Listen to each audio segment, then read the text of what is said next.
Sorry kami subong ni Mahal sa series. Kag welcome gid kamo sa akon nga Facebook page. Kumusta kamo tanan? Kumusta ang ubra? Kumusta ang love life?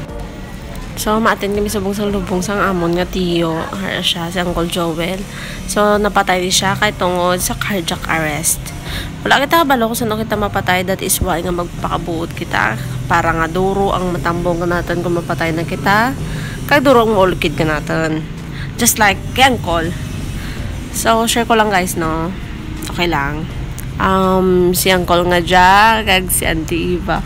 Or ang family nila, sila ang ginstihan ko or sila ang nag-adapt sa akon sang way back sang high school. So sa ila ko gatiner hasta nga nag-graduate ako sa high school. So hindi lang sila part sang high school life ko, part man sila sang life ko, kag part man sila ako nga naninguha gid ako kung nga makatapos ako. So, hindi ko na gani mapungga ng ako niya mantika. Ang nagtulo na gid ini. Manan mo na kabugat. Balabat siya gun nga ang tawo nga naging part sang inspirasyon mo. Kag struggle mo. Wala na. Kag hindi mo na makita. Kagkasakit lang ba siya gun nga wala man lang ko nakapayback. Kay tungod nga hindi pa stable ang aking job or obra subong. So, sila ang isa sa mga tawo nga gusto ko balikan ko. Successful na ako someday kaso lang hindi na mabda ni Tito Joel. So ara kadamo-damo sang nagtambong para sa misa niya. Syempre kabuot man nakagarat na kami sa simbahan. Subong so amo ni ang tubang sang simbahan or ang entrance nila.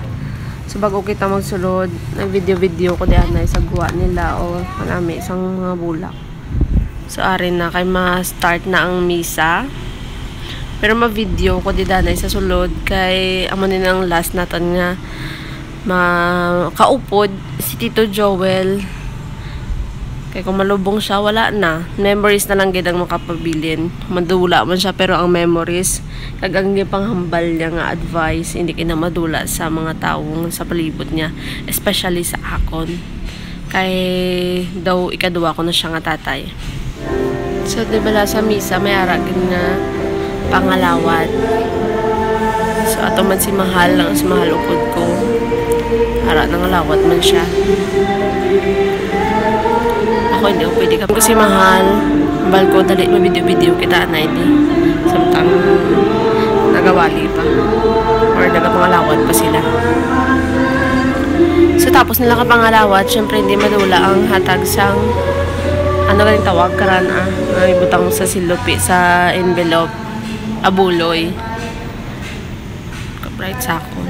So ora na speech na si Auntie Eva kagara na magani kami sa sementeryo kung sa diin idulong na naman si Uncle Joel sa iya nga pungtod ara na nasulod na siya na picture patong photographer kay actually guys may photographer sila kagwan videographer. Amo yung pinaka mabudlay nga part. Ang paghambal sang goodbye sa palangga mo sa kabuhi.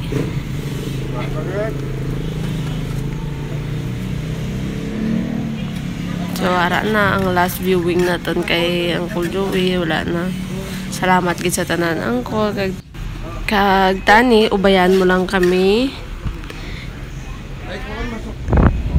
So, samtang pauli kami dito sa ilang balay, nag-video-video ko na halin na kami sa sementeryo. So, ay ko kabalo kung sino ni sakyan namon ni sakyan. Basta makasakay lang ang mga puli. So, pag abot namon dito, grabe kaduro mga tao. Kay may aras ng gamay nga handaan or lunch muna sa probinsya. Unlike ko sa city ka, diba, ano lang, biscuit lang kag juice. Or ilimnon pero na dire sa probinsya na duro-duro tao. So syempre hindi gid makuha ang picture ko na kay Uncle Joel. Salamat gid sa paglantaw. Amo lang to. Salamat. Bye. Tapos na.